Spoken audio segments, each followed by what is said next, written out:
Hello and welcome back to another episode of A Closer Look.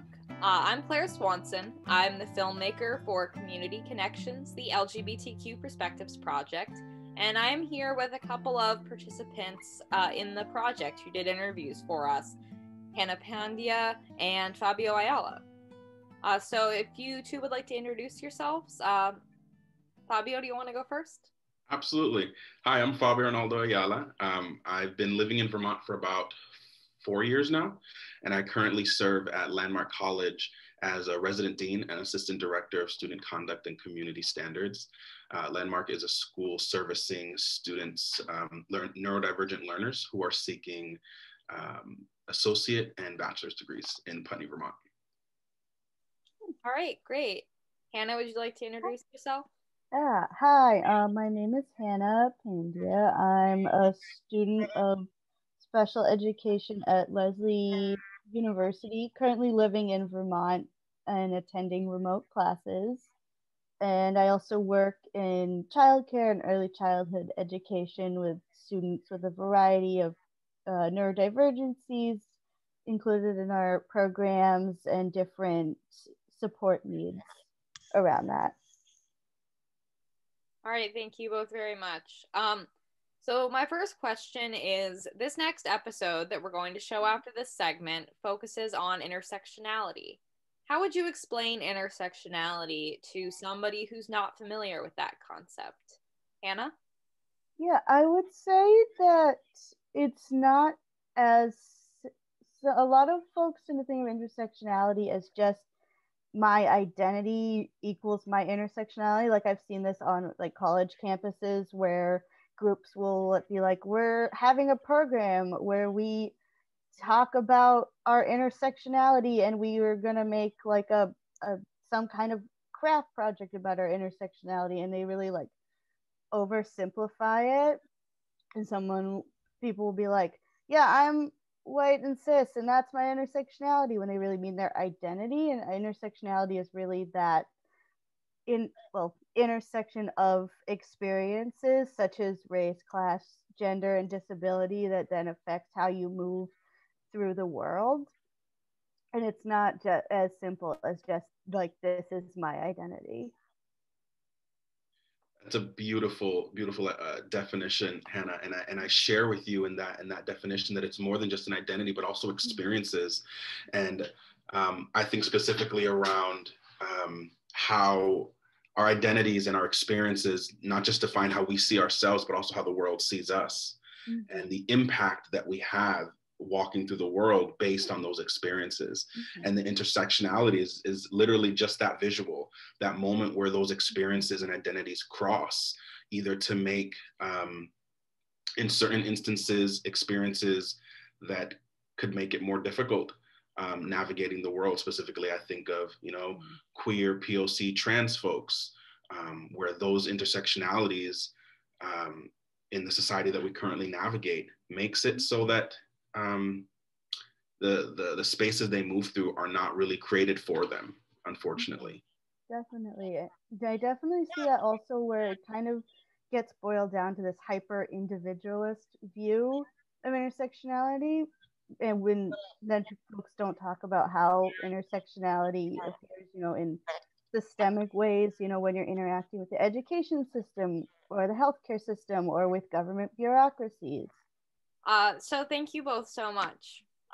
When individuals or community organizations or institutions are addressing LGBTQ issues, how can they make sure that they're doing it through an intersectional lens so that all people can benefit?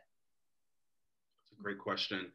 So I do a lot of restorative justice work, and a part of restorative justice work is this practice of circles, where community members come together to hold conversations around experiences and problem solving. And what I love about that practice of circles is this idea of bringing voices to the table. And I think that institutions who are seeking to better support LGBTQ folks in their institutions and in their organizations, I think voice is the most important and most critical thing. I always ask folks, if you're sitting in a circle, take a moment to look around who's in this conversation and ask yourself who is not and why.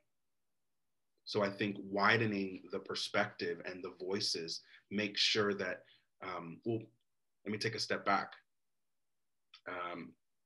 Organizations are never going to get it right the first time, you know, because there's always going to be a reason that there's one voice or one perspective that's not there. But I think institutions need to be aware of who's missing in the conversation, so that they can create programming and systems in place to better support folk. So to answer the question in a more succinct answer, it's all about getting voices to the table and seeing who's not there and why. I think that's the most critical first step. Definitely. And if I can kind of bounce off your answer as well, Fabio, I think when they talk about, you know, who's not at the table, I think also trying not to place like all of the responsibility on those individuals, but also how can we as the, you know, the institution or the group that have the power in this situation bring these folks in and make sure that this is a welcoming space for them, not just how can we, you know, have this checklist of identities in this room without making sure that, you know, those folks actually feel comfortable and listened to in the space also.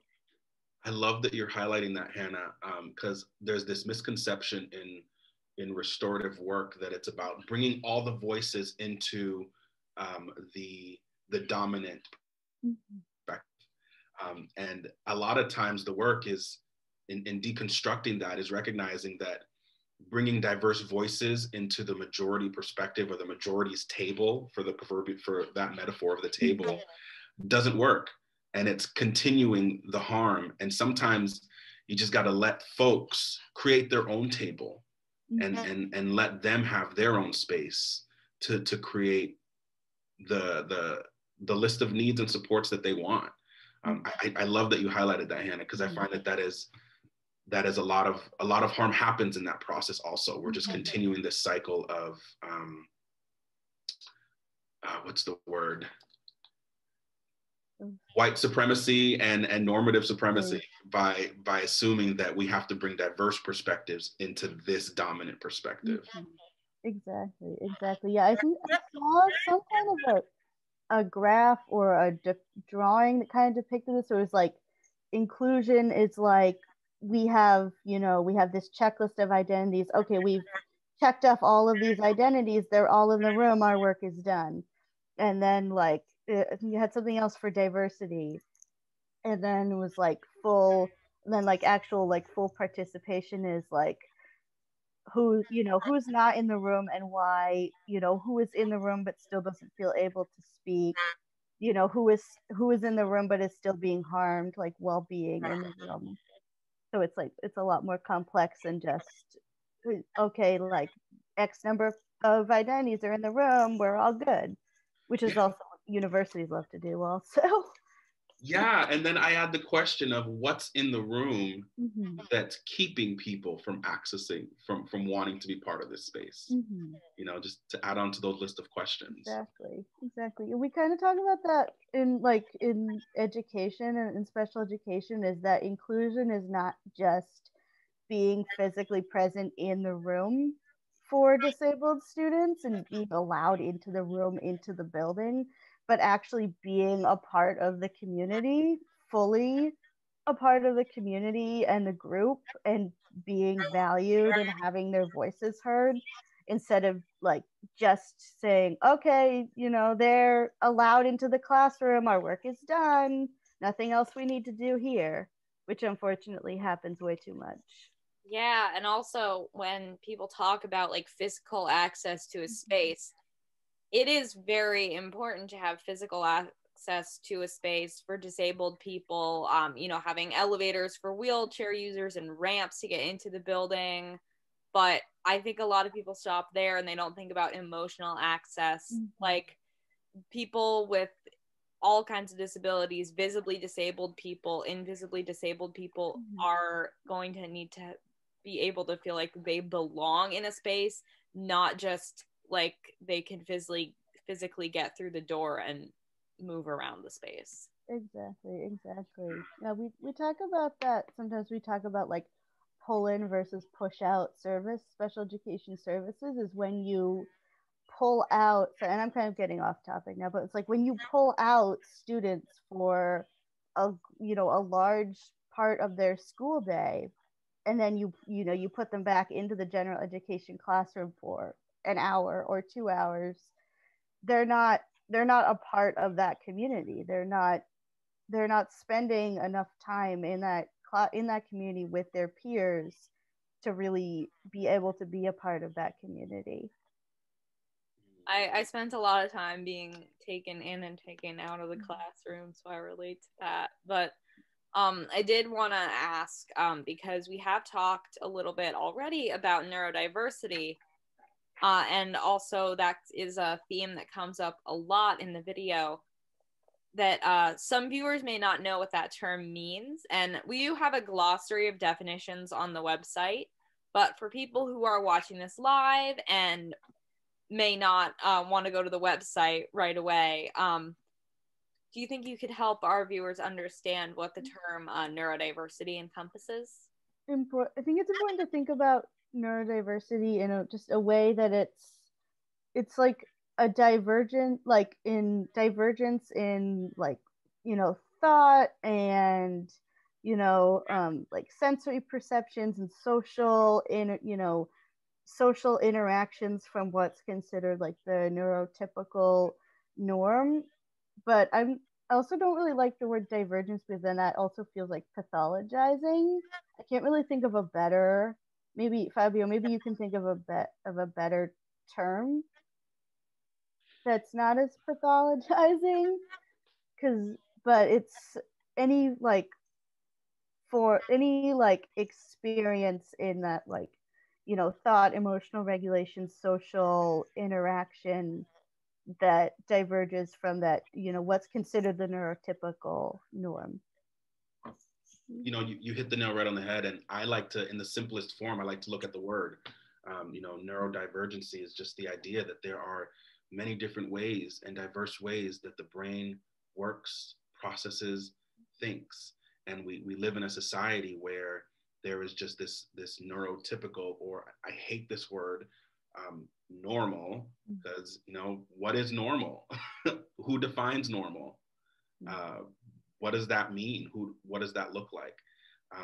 And it's just creating space for the acknowledgement that there are many and diverse ways for processing and thinking and expression. So my final question is, this video inspires people to act, and what should people do after they watch it if they want to make a difference? It's a pretty broad question. It is, yeah. No, it's a great question. Do you want to go ahead, Hannah?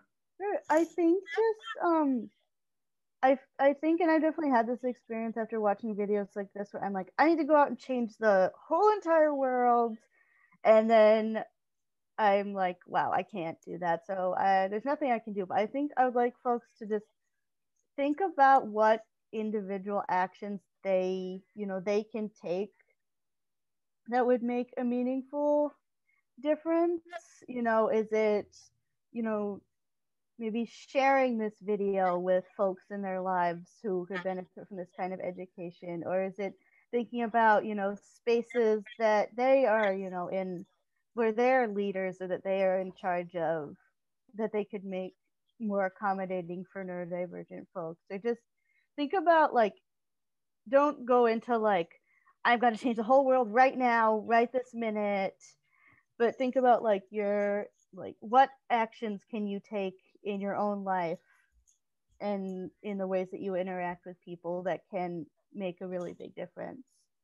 That's a great answer. I always like to think about starting with myself, because I think you're right, Hannah. At times we see these videos and we're like, oh, I need to tell everyone, I need to change the world, I need to change my people, I need to change all these things.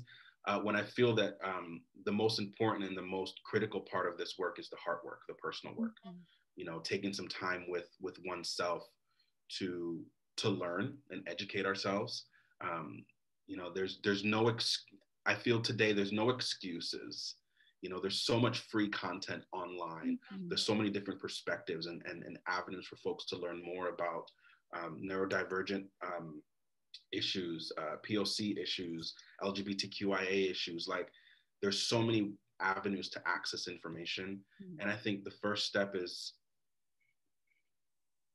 checking in with yourself, you know, and seeing what this means to you, what this looks like in your life, in your practice, and connecting with resources and organizations like this one to learn more. Because I think that at times we want to go quick to the work and think of work as with other people, instead of seeing like the most important first thing is work with myself. Like, what does this mean to me? How do I contribute to harm? How can I stop contributing to harm? Especially if you know, going back to that conversation of intersectionality, if you find yourself within those dominant privileged groups, you know, where can I be a better ally in this work? Exactly. Yeah, everyone wants to, lead the parade and hold the banner up, but they don't think about, like, how am I bringing myself to that? How am I bringing myself to that point, and what am I going to work on in myself first before I go out and do that? Yeah, because I think if we go too quickly into like the work, there could be harm done if we haven't done the hard work. You know, and I always like to separate intention and impact. You know, folks' intent may be, oh, I just want to do good work, but the impact could be harmful if they haven't done the individual inventory work with self. Is there anything else that you would like to say on the topic of intersectionality before we close out this segment? I think that one thing I think I would like another, like, thinking, like, an action to take away from this is for folks to go back to is it Kimberly Crenshaw who originally coined the term intersectionality, and go back and read her writing and watch her videos to really get a good understanding of what intersectionality is and where it originated from, because it originated, as a term to describe Black women's experiences navigating through the world and through a white supremacist society. So I think really that's something really important for folks before they get too far away from the original person who coined the term, and to just read and listen to her words. Great point. You know, I would add on to that that intersectionality is more than just it's tiered. And if we really want to infuse more intersectionality into the work that we do, it involves personal work, relationship work with each other, but also understanding that there's a systematic level of it also that needs to be addressed. And at times, the work just stays in those first two tiers. And in understanding it for myself and understanding with the people I navigate with, but understanding like all forms of oppression, there's also a systematic piece of it that needs to be addressed that's not being taken into consideration, which at times causes folks to not be seen. I think that's the damage of not having an intersectional lens, that not just people, but pieces of themselves aren't seen. And if we really want to heal moving forward, it has to take a wholehearted lens. We have to see people in their whole fullness, you know, and if folks just see my queer identity and don't see my brown and Black identity, a part of myself is not seen. Or if people just see my neurodivergent pieces but don't address my queer identity, am I really whole? Am I being fully seen by the communities and institutions that I navigate? And the answer is no. You know, and if organizations are really trying to center people's perspective and experiences, they have to see all of their pieces, which is why intersectionality is critical in the work. Exactly. Yeah, and going with that, how do folks who are in the dominant groups and the dominant paradigms make it so that people can bring their, whole full selves to the table and to the conversation, rather than asking, okay, can you bring this little piece of your identity, but we don't need to hear anything else about, your other identities. We just want this little piece. We just want your queer identity or your, you know black and brown identity, but we don't need the whole thing, which is also like is pretty harmful. Yeah, definitely that narrow focus is very harmful. And that's one of the main reasons why we wanted to highlight intersectionality in this series, because too often when looking at LGBTQ issues, people tend to only see LGBTQ identities and not see other pieces of it, which means that inadvertently the work they're doing is going to benefit white, abled, queer people more than anybody else. And so we really wanted to spend a lot of time on intersectionality, and we wanted to do this segment so that people could understand it better before watching the video. So thank you both so much for coming. Thank you. Thank you. It was truly a pleasure to be able to meet with this group of people and also talk about this really important concept. Thank you for joining us on this episode of A Closer Look. For more information about this project, go to greenpeakalliance.org/media.